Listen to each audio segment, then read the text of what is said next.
Alors Sophie, nous allons parler maintenant des problèmes de marque. Il y a souvent des conflits. Avez-vous quelques exemples à nous donner ? Oui, alors quand vous êtes exportateur, vous devez protéger votre marque. Et il peut y avoir des conflits puisque vos partenaires aux États-Unis peuvent se présenter comme les détenteurs de votre marque.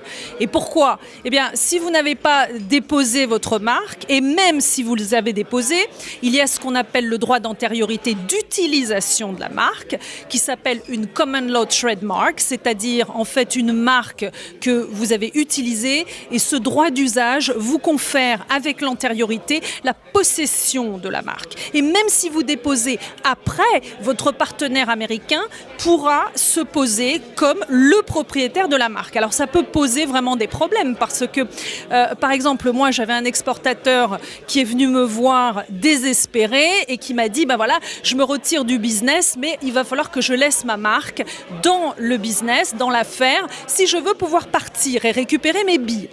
Et c'est son avocat, puisque je ne porte pas toujours le chapeau d'avocat, je suis parfois le business developer, lui a dit, et il le payait $750 de l'heure, il lui a dit, cher monsieur, je suis un ponte, je suis un spécialiste, faites-moi confiance, si vous voulez votre divorce, on appelle ça un business divorce, de la même façon que vous avez des divorces dans les familles, eh bien, vous devrez laisser votre nom, votre marque. C'est un problème très épineux parce que c'était son nom personnel aussi, c'était le nom de sa famille.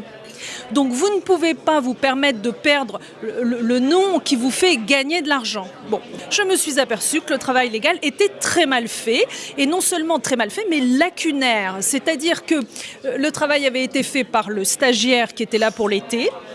Il n'avait pas regardé les problèmes de licence, il n'avait pas regardé même au USPTO qui avait déposé la marque. Le USPTO, c'est l'organisme qui s'occupe des brevets et des marques ici.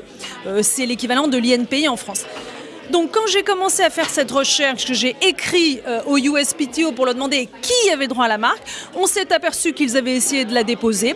On s'est aperçu que le USPTO s'était opposé à eux et qu'ils avaient 30 jours pour faire appel et que le délai d'appel était passé.